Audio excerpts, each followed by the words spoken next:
एक बार की बात है। रमा की दो बहुएं थी, रश्मि और इंदु।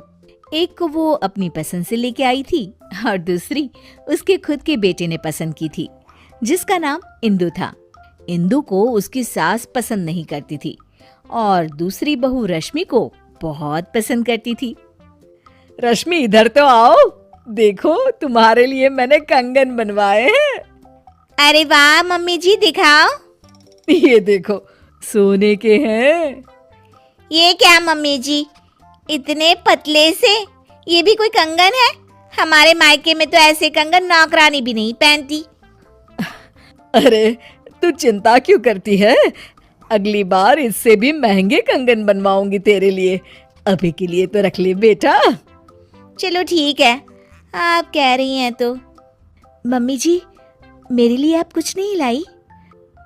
हाँ, ये लो। इंदु बहुत खुशी खुशी बॉक्स खोलती है तो देखती है कि एकदम सिंपल सी लाल रंग की चूड़ियां होती है। इंदु सब कुछ देख रही होती है, उसे बिल्कुल भी अच्छा नहीं लगता, पर इससे इंदु की सास को कोई भी फर्क नहीं पड़ता। वो तो हमेशा उससे बुरा ही बर्ताव करती थी। इंदु, ये खाना कैसा बनाया है? क्या हुआ मम्मी जी?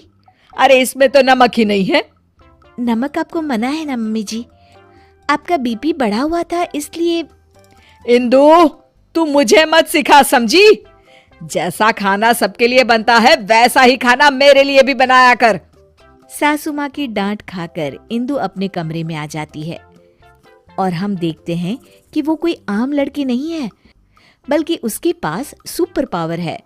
चुटकी बजाती है और कमरा अपने आप साफ हो जाता है। पर घर के सारे काम वो अपने आप ही करती थी। सफाई करना, कपड़े धोना, खाना बनाना, ये सब उसने बहू बनने के लिए सीख लिया था। इंदु, एक काम तुम ठीक से नहीं करती। अरे मैंने तुमसे कहा था कि पीली साड़ी प्रेस करके रखना और तुमने लाल वाली कर दी। सॉरी मम्मी जी, घर में इतना सारा काम होता है, मुझसे गलती हो गई। कितना काम होता है सब दिखता है मुझे। तो फिर आपको ये क्यों नहीं दिखता कि रश्मि दीदी तो कोई भी काम नहीं करती? उससे तुम अपनी बराबरी मत करो, समझी? क्यों मम्मी जी, मैंने ऐसा क्या किया है जो आप मेरे साथ ऐसा बर्ताव करती हैं? तुम उसकी जगह कभी नहीं ले सकती।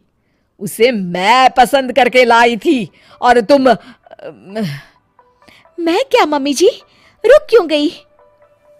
तभी वहां रश्मि आ जाती है। तुम तो अनाथ थी, समझी? वो तो आकाश भैया पता नहीं कहां से तुम्हें पसंद करके लाए और हमारे ऊपर थोप दिया। इंदु को ये सब सुनकर बहुत बुरा लगता है और वो अपने कमरे में चली जाती है। फूट फूट कर रोने लगती है। इतने में अचानक उसकी माँ की रूह उसके सामने आ जाती है। इंदु, उठो बेटा। माँ, ये लोग मुझे बहुत बुरा भला कहते हैं। कोई बात नहीं बेटा, तुम आकाश से बहुत प्यार करती हो, इसीलिए तो इंसानों की दुनिया में रह रही हो। मैं तो तुमसे हमेशा से कहती आई हूँ कि चलो यहाँ से अपनी दुनिया में। हाँ माँ, पर अब मुझसे बर्दाश्त नहीं होता। तो चलो मेरे साथ वापस हमारी अपनी दुनिया में इंदु। हाँ माँ, मैं आपके साथ ही जाना चाहती हूँ। तुमने सच में मन बना लिया है ना बेटा? हाँ माँ, मैं आपके साथ ही जाऊंगी। इंदु अपनी माँ के साथ वापस जा ही रही होती है कि तभी उसे कुछ बुरा होने का एहसास होता है। एक मिनट माँ, मुझे लग रहा है कि कुछ बुरा होने वाला है।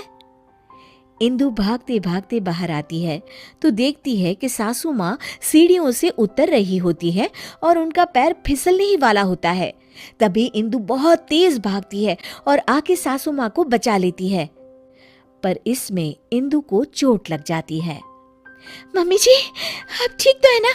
आपको चोट तो नहीं आई मम्मी जी? इंदु की ये बात सुनकर सासू माँ को एहसास होता है कि इंदु कितनी अच्छी है और उनका कितना ख्याल रखती है। खुद जख्मी होते हुए भी वो सास की परवाह कर रही है।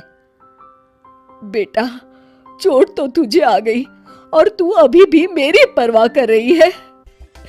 थैंक यू बेटा, थैंक यू। अगर तू न होती तो न जाने क्या होता। नहीं नहीं मम्मी जी, जब तक मैं हूँ आपको कुछ नहीं होगा। मुझे माफ कर देना बहू, मैंने हमेशा तेरे साथ बहुत बुरा बर्ताव किया। अरे नहीं मम्मी जी, प्लीज आप इस तरह माफी मत मांगिए। इंदु, इधर तो आओ बहू। जी मम्मी जी। ये लो तुम्हारे लिए। ये क्या है मम्मी जी? इंदु बॉक्स खोलती है तो उसमें सोने के कंगन होते हैं। मेरी फेवरेट बहू के लिए एक तोहफा। इंदु खुश हो जाती है और अपनी सास के गले लग जाती है। Thank you mummy ji.